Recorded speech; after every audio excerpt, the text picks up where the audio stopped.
Welcome Okay. back from that break, and already Comrade is already with me. Comrade, a very good day to have you on the show, sir. Yes, I'm here. Okay, so let's get rolling on the show. Welcome. Oh, thank you very much. Thanks for having me. All right. So for many viewers to be wondering, what kind of skills are we talking about when it comes to agricultural sector? Can you just brief us I, on the skills that is required on the agricultural there is, sector in Nigeria? oh, okay. Thank you very much, and thank you for having me. For context, agriculture employs almost a third of Nigeria's workforce, yet productivity remains low due to major skills gap in the agri sector. And to attain food security, create jobs, and grow export, Nigeria must upgrade the skills of our farmers and people playing in the agri ecosystem. And the key areas that we need to develop, the echo is still there. The key areas we need to develop are modern techniques in farming. If you drag that down, you also need to focus on value chain, business and financial management, digital skills. These four core areas are the places we need to focus on. For modern farming techniques, like I said in my opening statement, agriculture in Nigeria employs nearly a third of our population. But has that impacted on productivity as per output? Certainly not. It is so because most of the focus is on subsistence agriculture. However, there are modern farming techniques that we need to adopt, like greenhouse farming, and by the positioning of Nigeria on the global map, we have a climatic system that should allow us to do like 4 sessions of, say, maize farming in a year. But sadly, we are strictly focused on rain season farming. If you were to employ agriculture that employs irrigation, you are able to do at least 3 sessions in a year on the same land. That is not what is obtained here in this country. If you go to our rural areas, part of the things you will notice, especially with people practicing agriculture, as April comes around and the rains begin to come, they buy inputs, go to the farm, and just cultivate and plant. But that's not what the modern farming system advises. You should not just go to the farm because you have a land. We also must look at areas that pertain to soil testing. You find our farmers, when they go to the farm, they say, give me fertilizer. And you ask them what they say, NPK. But then even within the NPK space, there are variants of NPK. There's the 15-15-15, there's 20-10-10, in that order. Those numbers are just there because the scientist wants to play with numbers. They are based on soil tests. So we also must get to the point where we're teaching our farmers, especially at the rural areas, giving them kits to be able to test the soil and see which of the minerals is deficient in the soil, which will now advise on the kind of fertilizer to apply. There's also precision agriculture. But then if you go to value chain skills, that's the second leg of the training we need. We must train our farmers on value addition and not just harvest their maize or their corn and sell it off, or groundnuts. We must get to a point where we are teaching them how to add value to what they harvest. Very important. That way they are able to earn more and then add value and break even, instead of harvesting and selling it off to middlemen that will eventually make all the profits while the farmers suffer. You also need to teach them post-harvest handling, storage of their harvest. If you must have heard the reason some of us cannot export beans to places like Europe. It is because of the post-harvest handling. If we do a proper arrangement where we teach our farmers how to harvest, save beans and preserve it without using these deadly chemicals that they mix with the beans, then our products will have more value. So in storage and in also distribution of their products, that is the value chain skills. Then we come on to business and financial management. You may have cultivated your land last year in 2024, and you felt like you did well, and you came to 2025, and you also harvested more. The only way you can know if you made profit or you're making progress is to compare results.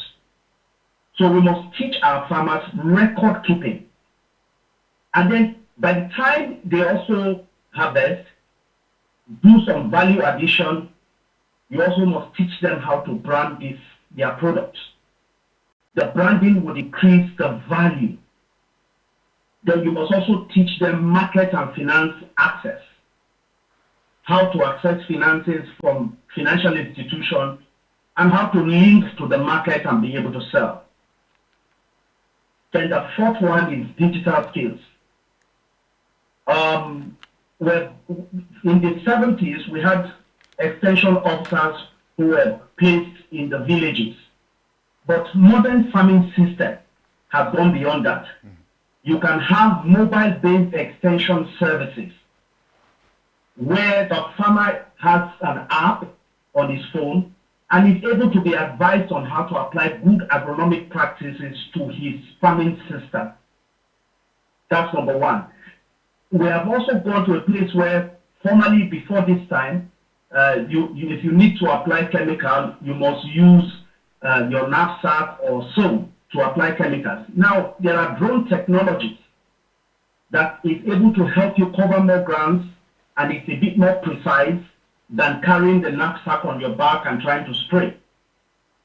There's also smart sensor, where if you have it around installed, you are able to know when if a section of the farm is deficient in essential minerals, so you can attack it. There's also data interpretation. When you collect this data, how do you explain it? So you know if you're making progress or you need to change the way you're doing it. These four core areas are the places where we need this training. Thank you very much. Interesting, but I'll take on one of the biggest challenge of Nigerian farmers or the Nigerian agricultural sector in one of the of all the outline you have put together, the post-harvest issue.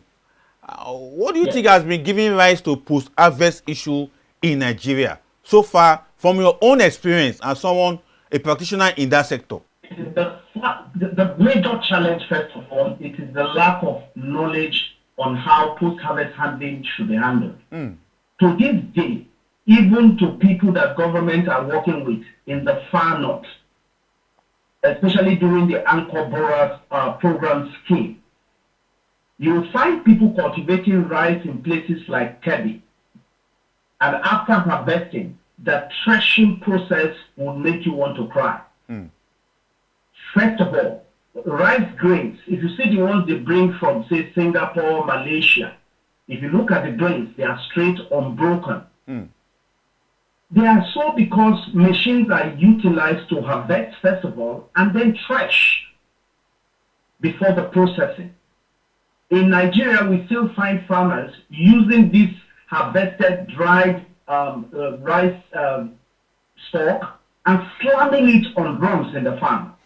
That alone reduces the value of that harvest. So we are yet to come to grasp, or government has not done enough in terms of introducing farmers to machines that can help with post-harvest activities on the farm. So there needs to be a lot of introduction and education to our farmers that you cannot harvest rice, for example, and then you are using, you have tarpaulin on the ground, they put the dry thing, and then you begin to slam it with a stick. That alone will lead to breakages. and it reduces the value. Because if you want to sell it to the open market after processing the rice, you have to now sort the rice. The breakage would reduce the final quantity that goes to the farm. That adds to the losses. So a lot needs to be done by the government beyond channeling money to procurement of machinery where you have a procurement fraud happening, to actually training farmers and making these machines available to them. Then we can begin to say that we're headed towards food security. So post-harvest is one of the key areas we need to train our farmers. Beyond helping them to grow their output, we also must teach them how to handle post-harvest processes. Interesting. That alone is what will help them to be able to know if they are making progress in our farming ecosystem. Interesting. But comrade, another aspect of this discussion boils down to the fact that value addition is very critical. That's what really gives the farmers the money. I know you must have also heard the story whereby farmers are already complaining about the food price drop. But someone put something across, and I reasoned quickly, and I said, if farmers are complaining, does it mean that they didn't add anything beyond to what they just brought from the farm into the market?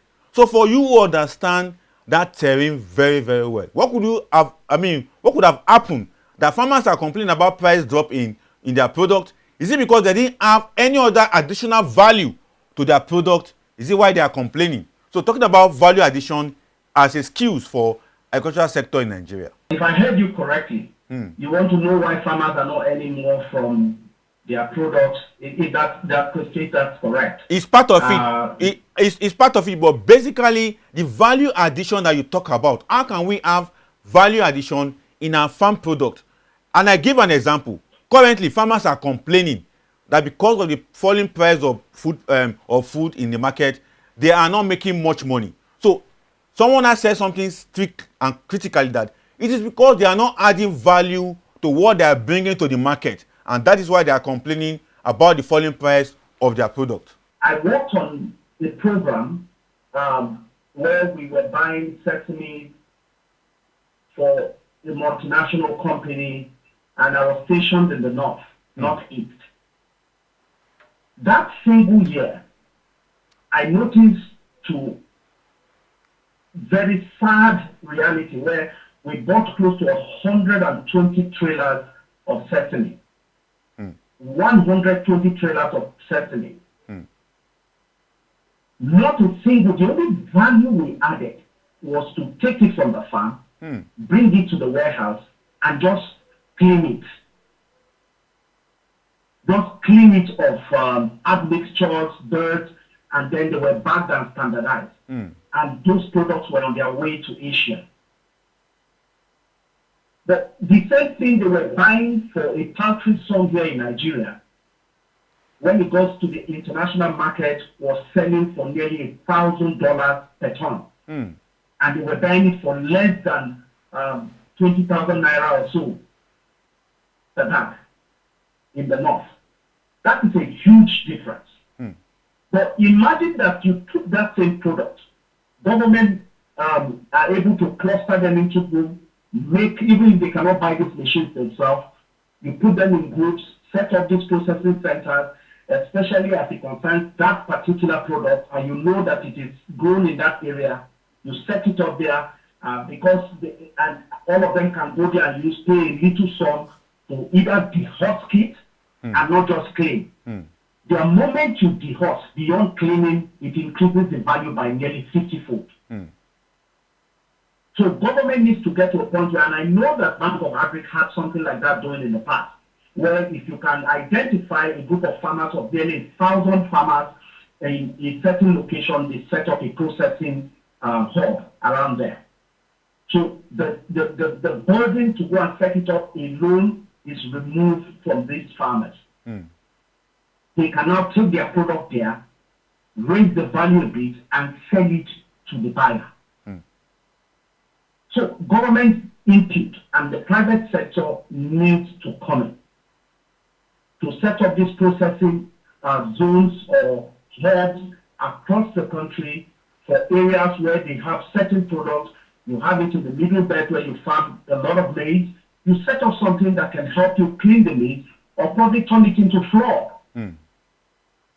So you don't just sell the maize at per ton or something just because you have that and dehusk. No, you also go further to break it down into flour or fats.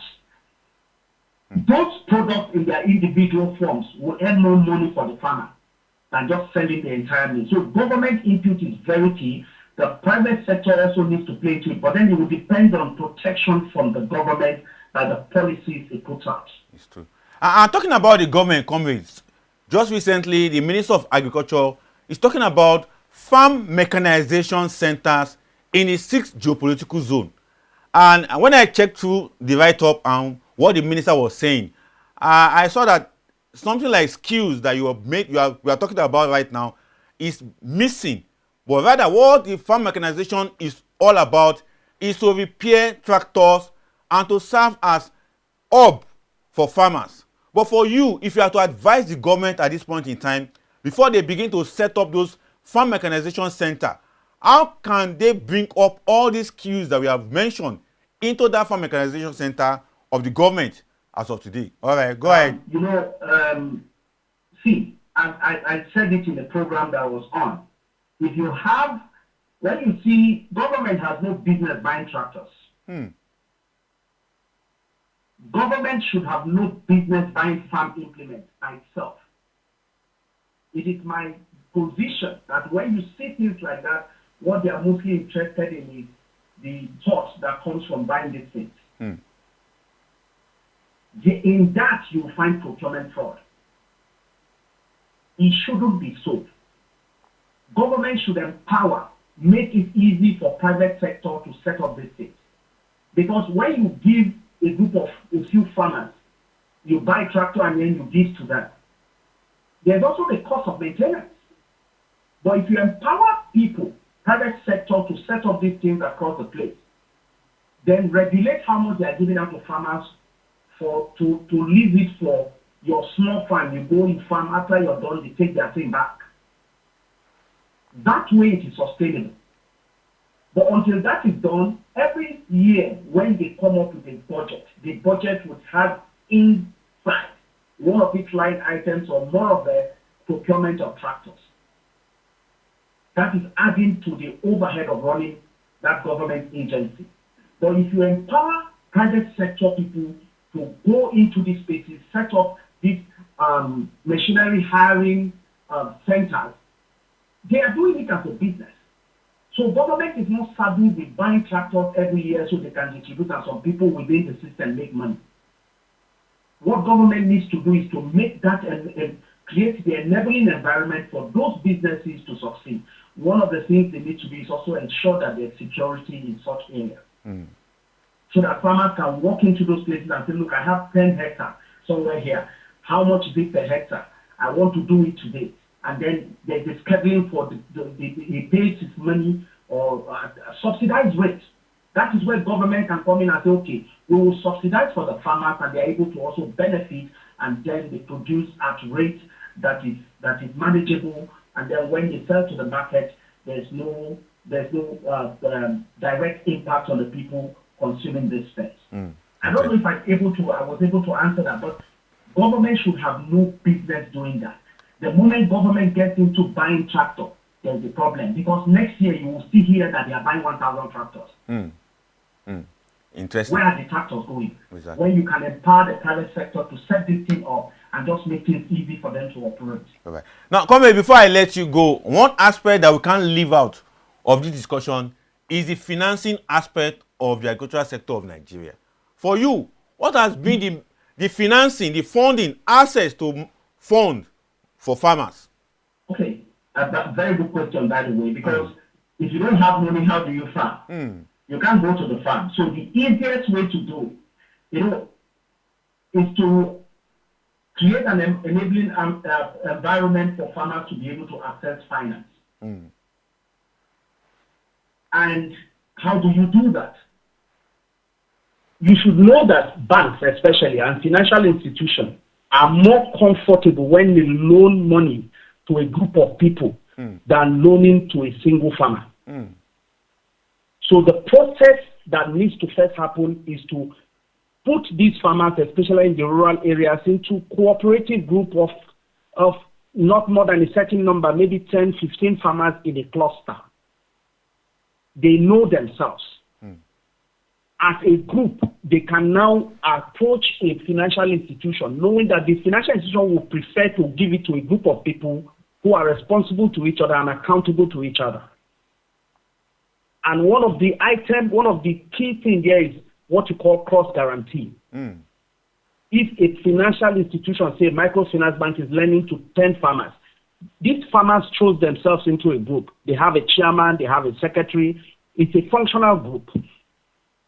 These people will now say, okay, we're presenting these 10 farmers.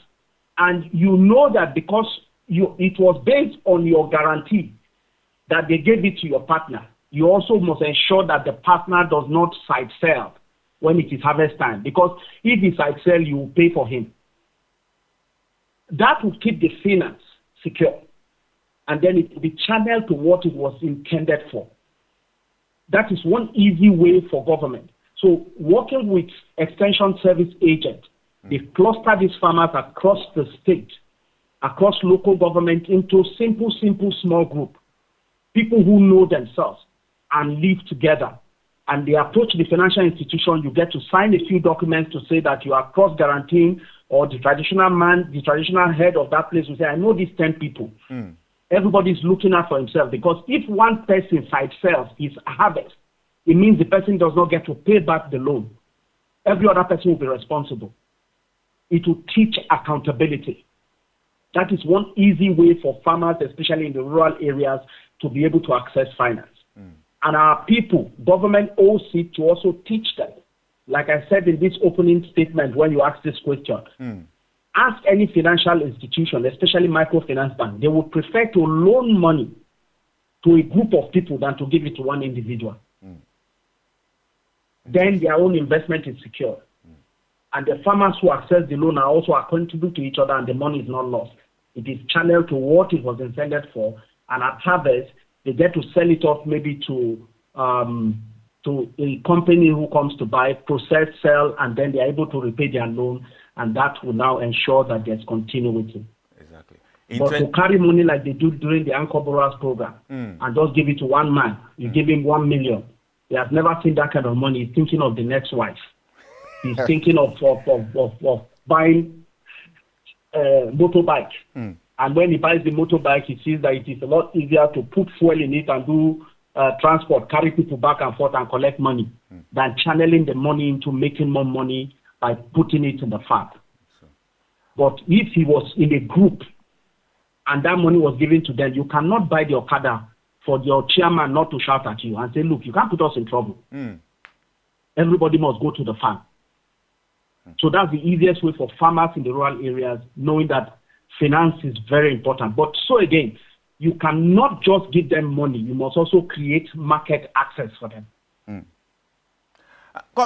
Another very interesting aspect of this discussion that I know that our viewers and many that are looking out for this kind of discussion will be waiting anxiously to hear from experts like you is the aspect of the modernization of farming. You know, we talk about rural farming, but we also discover that there's modern way of farming in the urban centers. People now use, put soil in it and begin to farm. And you talk about we are so concentrated on rain season farming. We should look out for non-rain season farming. But how can we encourage Nigerians to take part in modernized farming that you are talking about now? What you're talking about right now is a modern study in what you call farming systems. Exactly. Now, farming system ensures that you do not need to look for a bigger land to farm. With the same size of land, you should be able to harvest more output. That is what farming system does to our farming culture. It helps to scale without looking for a larger space. It also helps to become a farmer without having to go and buy land from somewhere to begin to cultivate and risk getting in the way of people who are this farmer headers clash. It also teaches that within your compound, you can turn it into a farm, which is one of the modern farming techniques that we need to get. There's also the greenhouse farming. There's also the hydroponics, the vertical farming system. So everybody can be a farmer as long as you have the time and the resources to be able to do it, even if you live in modern urban areas. So everybody can be a farmer. Like I said, you don't need to live in rural areas, have 10 hectares, 100 hectares to qualify to be a farmer.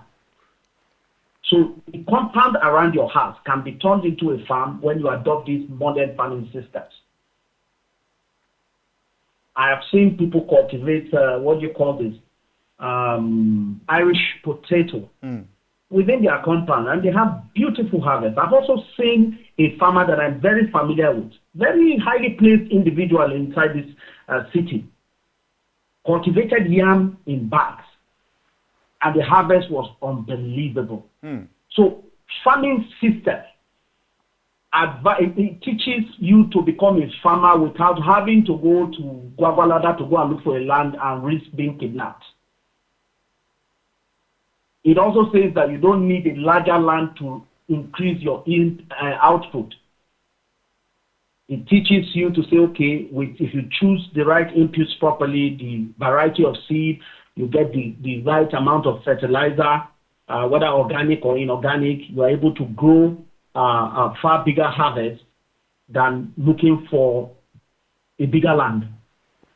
I don't know if I make sense. You are making sense. So Go ahead. It also says that if you have just 1 hectare, if the expected yield is, say, 5 tons per hectare from it, with modern farming system, you can harvest far more than that, have the right plant population on the same field that you were able to do, say, 55,000 stands of maize in a hectare. You are now doing the same 55,000 stand in 1 hectare, but the yield is more because of the choice of input and then the modern farming agronomic practices. Interesting. Yes, please. All right. A very interesting, instructive, submission from you, Comrade Ina Agu. We're talking about the boosting agricultural skills in Nigeria. Let's leave it like that and hope that maybe next time we can bring you directly to the studio so that we can talk about this topic in a more detail. But thank you so much for coming on the show today, sir. I'll be excited for that. Thank you so much. I've been speaking with Comrade Ina Agu, who happen to be a specialist in agricultural development. And he has made us understand the 4 cardinal aspects of agricultural skills that we need. The digital skills, the post-harvest skills, the processing skills, as well as the modern agricultural skills that talk about the greenhouse, the postulation farming, and the recent one that also have, witnessed within my community, within where I reside here in Nairobi City, is quite laudable that people are now using bags to farm. They get some good soil, put it in the bag, put their the seed of their crop they want to plant, and they get harvest from it. Is it okra? Is it pepper? Is it vegetable? They are doing that in Nigeria now. And most of us are so stick to the issue of rural farming.